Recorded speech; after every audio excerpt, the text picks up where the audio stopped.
কষ্টের পরেই আছে আনন্দ, দুঃখের পরেই আছে সুখ। আপনি সমস্যায় পড়েছেন, ওই সমস্যার সমাধানও আছে না নাই? এই পৃথিবীতে এমন কোন সমস্যা আছে যেটা সমাধান নাই? কথা বলেন। সমস্যা তৈরি করেছে কে, আবার সমাধানও দিয়েছে কে? Allah doesn't create a lock without its key. Allah কখনো চাবি না বানাইয়া ওইটার তালা বানায় নাই। কথা কর।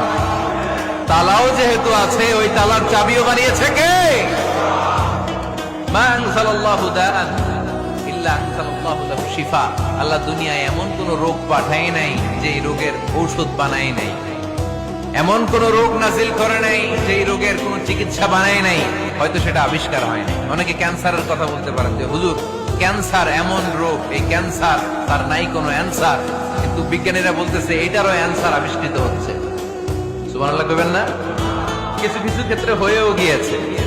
এজন্য দুঃখের পরেই আছে সুখ, কষ্টের পরেই আছে আনন্দ। এই দুনিয়াটাই এরকম, কষ্টের পরই আনন্দ। দেখবেন তারাবির নামাজ 20 রাকাত,